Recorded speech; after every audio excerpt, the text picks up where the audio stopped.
Good day, everyone. I'm Mr. Javon Emmanuel Kapui, and today we'll be looking at e-learning affordances in teaching and learning. Today, you understand what affordances mean. We'll also look at key pedagogical affordances. So here, you're able to grab what e-learning affordances mean, the educational possibilities technology has to offer.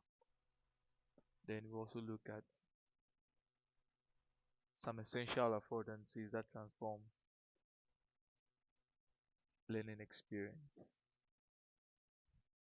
What are e-learning affordances? Affordances refers to what a tool allows users to do. So in the educational context, we're looking at e-learning affordance are the learning opportunities created by digital technologies. And this um, opportunities include flexibility, interaction, feedback.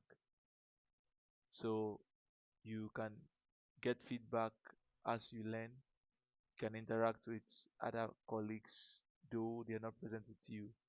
You can see flexibility where you can learn at your own pace until you get a concept. And this affordance that e-learning opportunities puts before us is difficult to achieve in a traditional lecture environment. So look at some e-learning affordance. The first one is collaborative learning. This is where students tend to learn together. So here we see learning as a social and shared achievement. So students will not sit idle in the quiet crucible whilst they learn, but they learn with each other. So we are moving away from the individual intelligence of standardized testing. Educators can now utilize digital to track and value the exchange of ideas between their peers. So I want to ask a question. States a tool that helps students achieve collaborative learning. We'll go to the second affordance, which is active knowledge construction. So here we're moving from the passive to the active. So students move from being mere consumers of information to becoming knowledge producers. So as they interact, they share their ideas. Instead of being consumers of information, they become knowledge producers. It also gives students opportunity to think, ask questions, and also reflect as learning goes on. I would also like to ask a question here. What features promote active learning? What features promote active learning? We'll go to the third affordance, which is differentiated learning. So at this point, students tend to learn at their own pace. There is advanced flexibility, inclusive teaching. So students can learn at their own pace. We have students who are slow learners, some who are fast learners.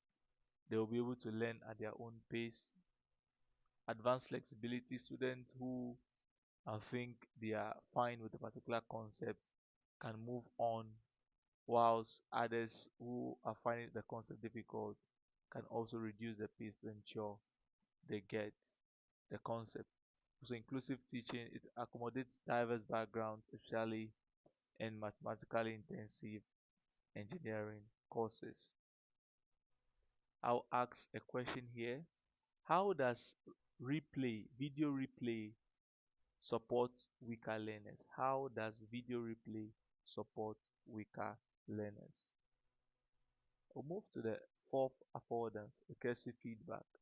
So here, students tend to get feedback as learning goes on because feedback is best when it comes when you need it. So when you get feedback, you're able to improve on that aspect as you learn, and at the end, it will produce better outcome. So it helps improves learning outcome and reduce failure rates through timely intervention. So far, we've considered four affordance, which are collaborative learning, recursive feedback, active construction, and differentiated learning.